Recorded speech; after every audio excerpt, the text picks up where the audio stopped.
ಕೈ ತಪ್ಪೋಯ್ತು.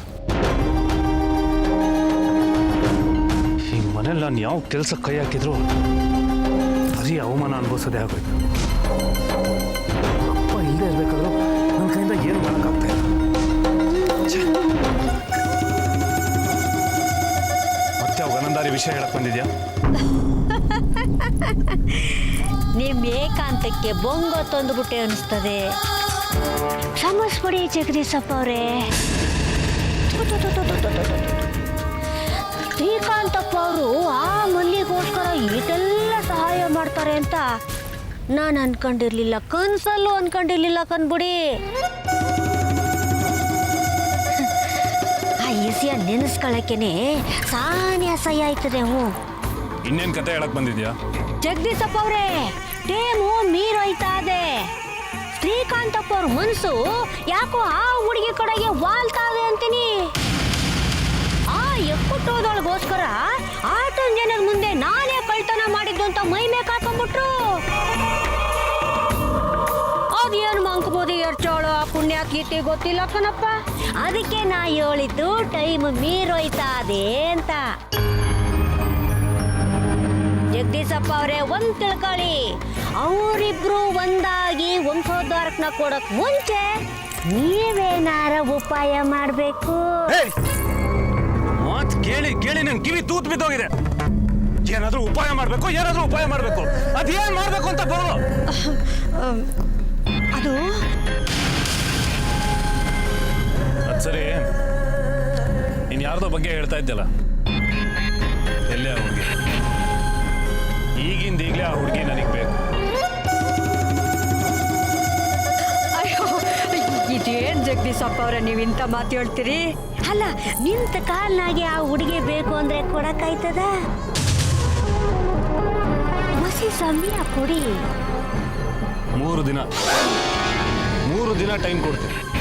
ನೀನು ಏನು ಮಾಡ್ತೇವ ನಂಗೆ ಗೊತ್ತಿಲ್ಲ. ಅಷ್ಟಲ್ಲ, ಆ ಹುಡುಗಿ ನನ್ನ ಹತ್ರ ಕಳಿಸ್ಕೊಡು ಅಷ್ಟೇ.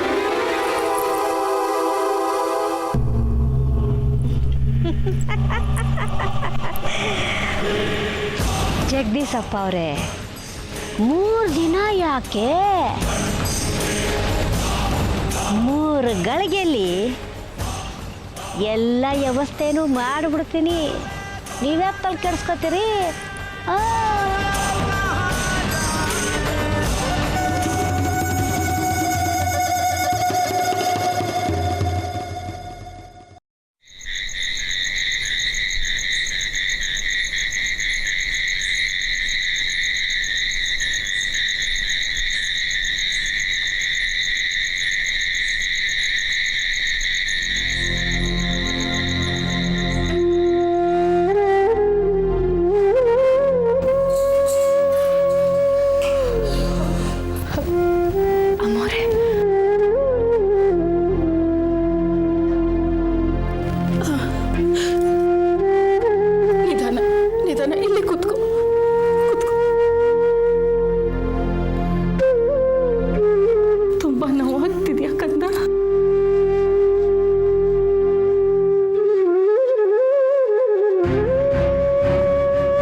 ಯಾಕೋ ಶ್ರೀಕಾಂತ ಹೀಗೆ ಮಾಡ್ತೀಯ? ನೋಡು, ಹಠ ಮಾಡಬಾರ್ದಪ್ಪ. ಏನ್ ಚಿಕ್ಕ ಮಗು ಥರ ಆಡ್ತಿದ್ಯಾ? ನನ್ನ ಕೈಲಿ ಸ್ವಲ್ಪ ಔಷಧಿ ಹಚ್ಚಿಸ್ಕೊಡು. ಕೊಡಿಲಿ, ಕೈ ಕೊಡು ಜಾಣ, ಕೈ ಕೊಡು, ಒಂಚೂರು ಔಷಧಿ ಹಚ್ಚಿದೆ.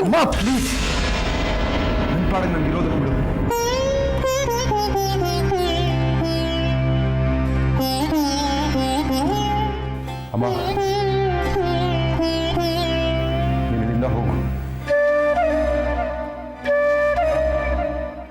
ಯಾಕೋ ನನ್ನ ಮೇಲೆ ಯಾಕೋ ಕೋಪ ನಿಂಗೆ? ಅಮ್ಮ, ಇವಾಗ ನನಗೆ ಒಬ್ಬನೇ ಇರೋದಕ್ಕೆ ಬಿಡು.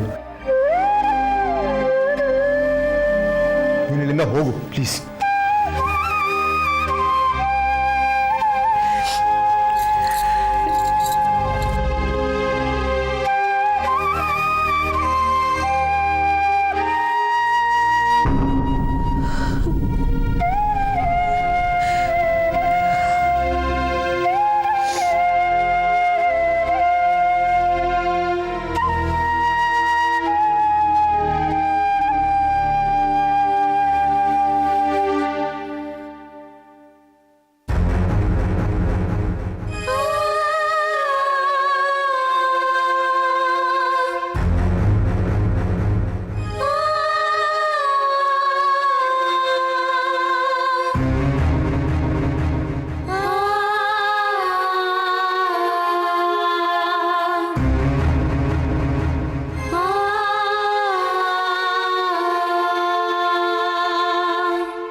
ಯಜಮಾನ್ರೆ, ನೀವು ನಂಗೆ ಉಪಕಾರ ಮಾಡಿದ್ರಿ ಇವತ್ತು. ನನ್ನ ಜೀವನದಾಗೆ ಈ ಥರ ಉಪಕಾರ ಯಾರೂ ಮಾಡಿರಲಿಲ್ಲ. ನಮ್ಮ ಅಪ್ಪ ಅಮ್ಮನೂ ನನ್ನ ಕೈ ಬಿಟ್ಬಿಟ್ರು.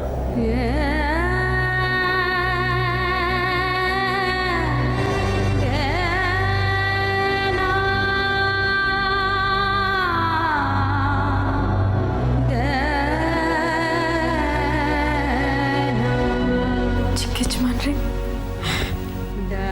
ನೀವು ನನ್ನ ಪಾಲಿದ್ದೆ ಅವರು ನನ್ನ ಕಾಪಾಡ್ಬಿಟ್ರಿ. ಸಾಕು ಸಾಕು, ಏನು ಮಾತಾಡ್ಬೇಡ.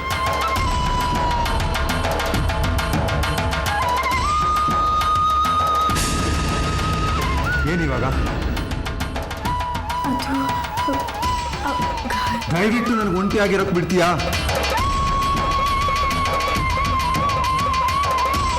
ನನಗೆ ಇದೆಲ್ಲ ಬೇಕಾಗಿಲ್ಲ. ಈ ಔಷಧಿ, ನಿನ್ನ ಪ್ರೀತಿ ಎಲ್ಲ ಯಾವುದು ನನಗೆ ತೋರಿಸ್ಬೇಡ.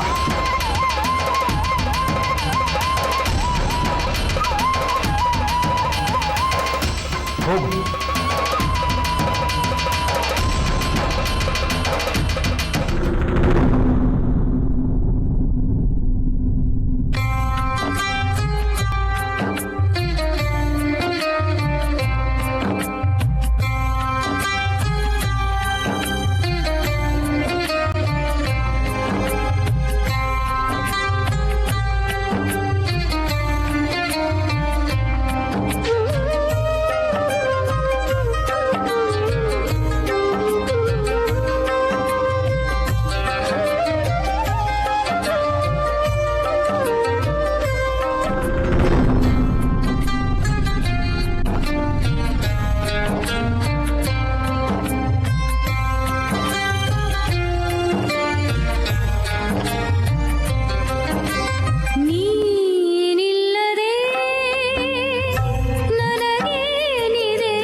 ನನಗೋಸ್ಕರ ಸಹಾಯ ಮಾಡಿದೀರ ಅಂತ, ನನ್ನ ಜೀವ ಉಳಿಸಿದೀರ. ಸರಿಯಾಗಿದೆ ನೀನಿಲ್ಲದೆ ಎಲ್ಲ ನಿಮ್ ದೊಡ್ಡತನ ಸೌಕರ್ಯ.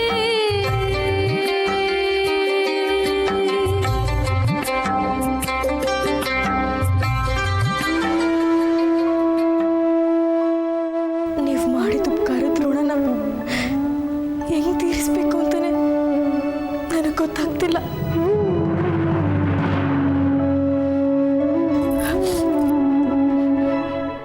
ಆದ್ರೆ ಒಂದು ಮಾತು ಮಾತ್ರ ಸತ್ಯ ಸೌಕರ್ಯ, ನನ್ನ ಇಡೀ ಜೀವನ ನಿಮಗೋಸ್ಕರ, ನಿಮ್ಮ ಸೇವೆಗೋಸ್ಕರ.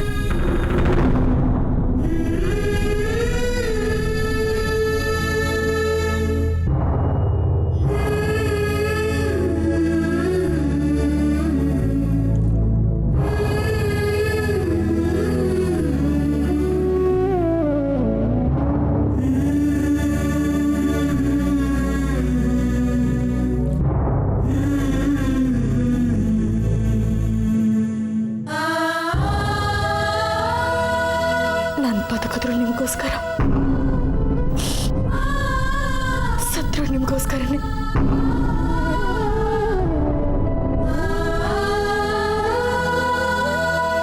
ನಿಮ್ಮ ಸುಖ ಸಂತೋಷಕ್ಕೆ ನಾನು ಪ್ರಾಣ ಕೊಡು ಅಂದ್ರು ನಾನು ಈಗಲೇ ಕೊಟ್ಬಿಡ್ತೀನಿ. ಇನ್ಮ್ಯಾಕೆ ಈ ಮಲ್ಲಿ ಪ್ರಾಣ ನಿಮ್ದು ಸೌಕರ್ಯ, ನಿಮ್ದು.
ಬಟ್ಟೆ ಬದಲಾಯಿಸ್ಬೇಕಾಯಿತು.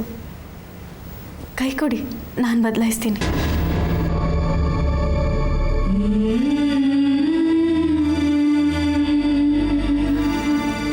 ಬೇಡ ಬಿಡಿ, ಬಟ್ಟೆ ಏನು ಬದಲಾಯಿಸೋದು ಬೇಡ. ತಗೊಳ್ಳಿ, ಅರ್ಶಿನ ಹಚ್ಕೊಳ್ಳಿ, ಗಾಯ ಬೇಗ ವಾಸಿ ಆಯ್ತದೆ. ನಿಂಗೆ ಎಷ್ಟು ಸಲ ಹೇಳಿದ್ದೀನಲ್ಲ, ಇವೆಲ್ಲ ಮಾಡೋ ಅವಶ್ಯಕತೆ ಇಲ್ಲ. ನನ್ನ ಪಾಡಿಗೆ ನನ್ನ ಬಿಟ್ಬಿಡು, ಹೊರಡಿಲ್ಲಿಂದ.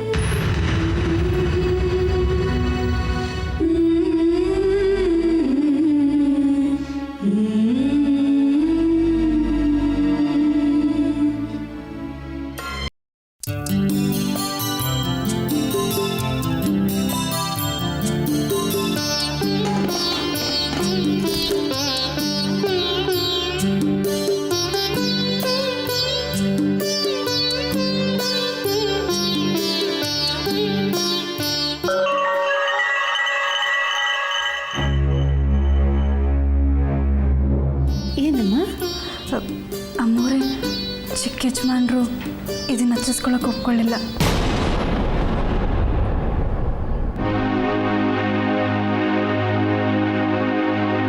ನಿಮ್ದೆಲ್ಲ ಹೆಂಗಿದೆ? ಪರವಾಗಿಲ್ಲ ಅಮ್ಮೋರೆ. ಅಮ್ಮೋರೆ, ಅದು ಇವತ್ತು ನಾನು ಅಡುಗೆ ಮಾಡೋಣ ಅಂತಿದ್ದೆ, ನಾನು ಮಾಡ್ಬೋದಾ? ನೀನು ಅಡುಗೆ ಮಾಡ್ತೀಯಾ? ಏನು ಮಾಡ್ತೀಯಾ? ಏನಾರು ಸಿಹಿ ಮಾಡೋಣ ಅಂತ. ನಮ್ಮ ಶ್ರೀಕಾಂತನಿಗೆ ಸಿಹಿ ಅಂದರೆ ತುಂಬ ಇಷ್ಟ. ನಮ್ಮ ಅವ್ವ ಯಾವಾಗಲೂ ಹೇಳ್ತಿದ್ಲು, ಮನಸ್ಸಿನಾಗ ಏನಾರು ನೋವಿದ್ರೆ ಸಿಹಿ ಮಾಡಬೇಕು ಅಂತ. ಏಕೆ ಶ್ರೀಕಾಂತನ ನಾವು ಸ್ವಲ್ಪ ಕಡಿಮೆ ಆಗಿಲ್ವಾ? ಹಂಗಲ್ಲ ಅಮ್ಮೋರೆ, ಅವ್ರ ನೋವೇನೋ ಪರವಾಗಿಲ್ಲ, ಮನಸ್ಸಿನಾಗ ನೋವಿರ್ತದಲ್ಲ, ಅದಕ್ಕೆ. ಆಯಿತು, ನಿನಗೇನು ಸಿಹಿ ಬೇಕೋ ಅದನ್ನು ಮಾಡುವಂತೆ. ಬಾ. ಎಲ್ಲಿಗೆ ಹೋಗ್ತಿದ್ಯಾ ನೀನು? ಅಯ್ಯೋ, ಈ ಮನೆನಾಗೆ ಮೊದಲು ಮಾನ ಮರ್ವಾದೆ ರೀತಿ ನಿವಾಜು ಹೆಂಗಿತ್ತು,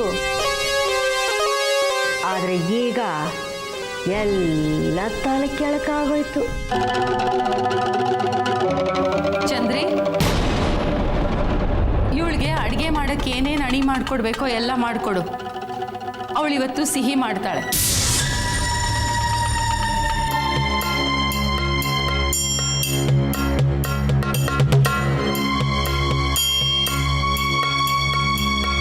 ಹೀಗಾಗುತ್ತೆ ಅಂತ ನಾನಂತೂ ಅಂದ್ಕೊಂಡಿರ್ಲಿಲ್ಲ. ಅಮ್ಮ, ಇವಳು ಅಡುಗೆ ಮಾಡೋದ್ರಿಂದ ಇಡೀ ಅಡುಗೆ ಮನೆ ಮೈಲಿಗೆ ಆಗುತ್ತೆ. ನೀವೇನು ಮಾಡ್ತಿದ್ದೀರಾ ಅನ್ನೋದ್ರ ಅರಿವಿದೆಯಮ್ಮ ನಿಮಗೆ? ಅವಳು ದಿಕ್ಕು ದೆಸೆ ಇಲ್ದಿರೋಳ ಕೈಲಿ ಅಡುಗೆ ಮಾಡ್ಸಕ್ಕೆ ಹೊರಟಿದ್ದೀರಲ್ಲ. ಇದಕ್ಕೂ ಮುಂಚೆ ಇವಳ ಕೈ ರುಚಿನ ನೀನು ನೋಡಿದ್ಯಾ, ನೆನಪಿರ್ಲಿ. ಆಗಿನ ಪರಿಸ್ಥಿತಿ ಬೇರೆ ಇತ್ತು.